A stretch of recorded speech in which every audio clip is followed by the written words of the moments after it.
Geralt olhou pela janela do castelo pela última vez. Anoitecia rapidamente.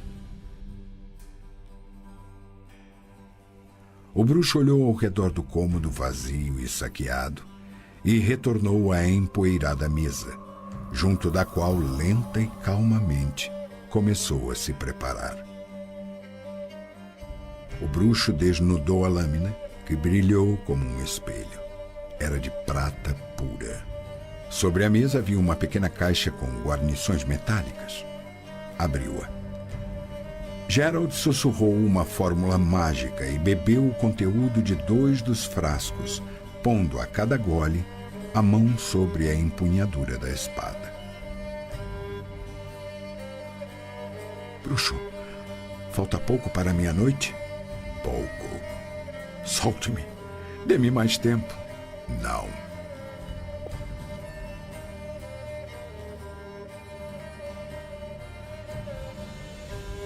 Ostrit não ouviu o rangido da lápide se movendo sobre a tumba, mas o bruxo sim.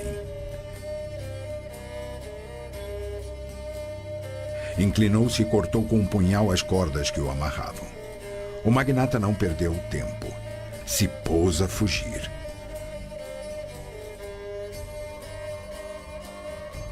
O bruxo não conseguia calcular a distância. Seu exacerbado sentido de audição o confundia. Mas percebeu que a estrígia alcançara o alvo muito rápido. Rápido demais. Saiu do esconderijo, depois conseguiu vê-la. A descrição fora correta. A desproporcionalmente grande cabeça apoiada num pescoço curto era circundada por uma emaranhada e retorcida auréola de cabelos vermelhos. Os olhos brilhavam na escuridão como 2 tições. Em seguida saltou do lugar em que estava sem tomar sequer um impulso e tentou acertar o bruxo com as garras ensanguentadas. Geralt pulou para o lado e fez uma pirueta. A estrígia roçou nele, também rodopiou e rasgou o ar com as garras. Sem perder o equilíbrio, voltou a atacar imediatamente, mesmo antes de completar o giro, mirando o peito de Geralt. O riviano saltou para o lado contrário e deu 3 rodopios em sentidos opostos, confundindo a estrígia e desferindo-lhe na cabeça uma pancada com as puas de prata fixadas na parte externa da luva. A estrígia lançou um grito terrível, preenchendo o castelo com um eco retumbante. Encolheu-se no chão e começou a uivar de maneira surda, ameaçadora e furiosa.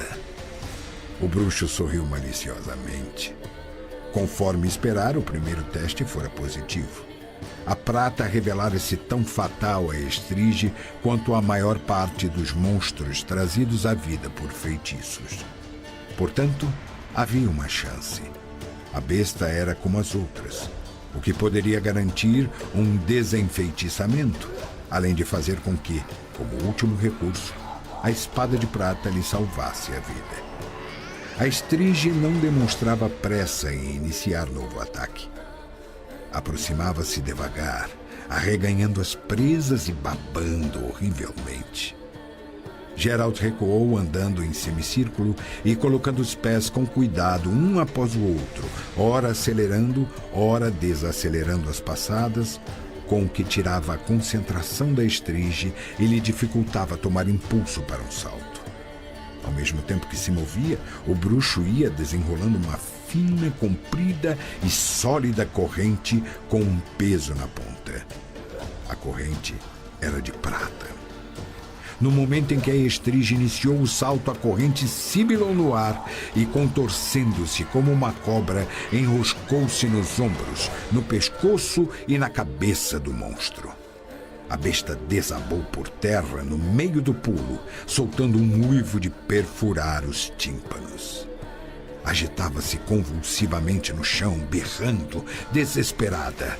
Não era possível saber se de raiva ou da dilacerante dor provocada pelo odiado metal.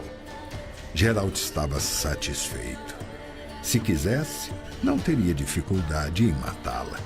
Até aquele momento, nada no comportamento da Estrige dava motivo para duvidar de que seu caso fosse incurável. Gerald recuou a uma prudente distância e, sem tirar os olhos do vulto que se agitava no chão, respirou profundamente, concentrando-se. A corrente se rompeu. Os elos de prata voaram por todos os lados como gotas de chuva, tilintando ao caírem no chão. Cego de raiva, o monstro lançou-se ao ataque. Geralt aguardou calmamente e traçou com a mão esquerda erguida o sinal de Aad. A Estrige cambaleou e deu uns passos para trás, como se tivesse sido atingida por um martelo. Mesmo assim, manteve-se de pé, estendeu as garras e arreganhou as presas. Os cabelos se arrepiaram e ficaram se agitando como se estivessem expostos a uma ventania. Apesar de mover-se lenta e penosamente, avançava. Gerald ficou preocupado. Se de um lado não esperava que esse sinal tão simples pudesse paralisar por completo a besta, de outro, não imaginara que ela pudesse superá-lo com tanta facilidade. Não podia sustentar o sinal por muito mais tempo. Era exaustivo demais e o monstro tinha menos de 10 passos para percorrer. Desfez subitamente o sinal e pulou para um lado. Para ganhar tempo, Gerald correu para as escadas que levavam à galeria.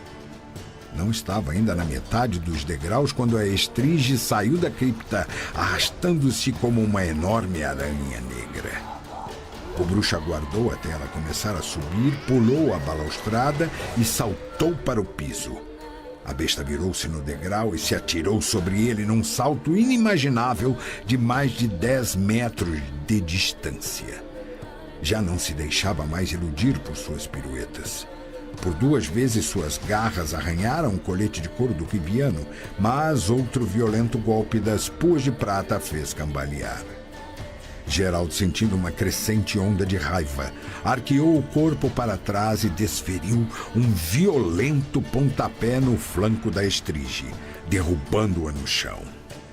O uivo que ela soltou foi mais alto que todos os anteriores, fazendo parte do reboco do teto desabar. A Estrige ergueu-se, tremendo de incontrolável fúria e desejo de sangue. O bruxo a aguardava. Havia desembainhado sua espada e descrevia com ela círculos no ar. Passou a andar em torno da besta, prestando atenção para que os movimentos da espada não estivessem alinhados com o ritmo e o tempo de suas passadas. O monstro não saltou. Aproximou-se lentamente, seguindo com os olhos o brilhante rasto da lâmina de prata. Gerald parou de repente e ergueu a espada. Desconcentrada, a Estrige também parou.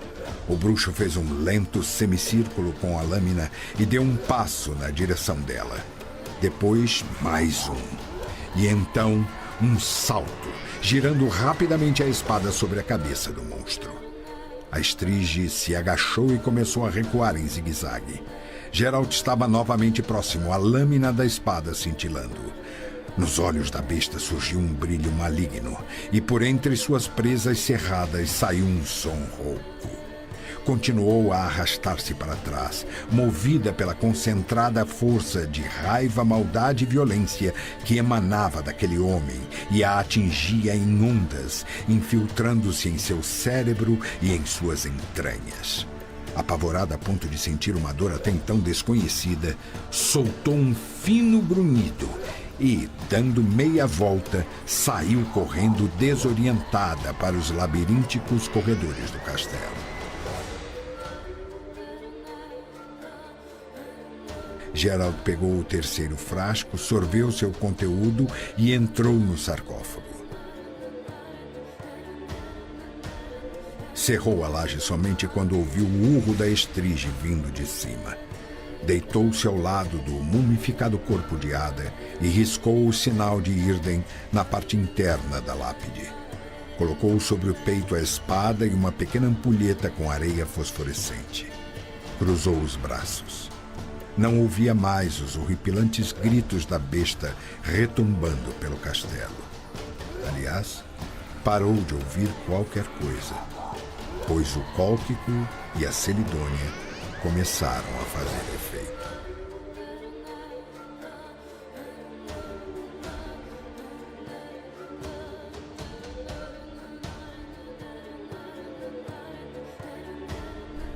Foi quando a viu, jazendo de costas perto da tumba.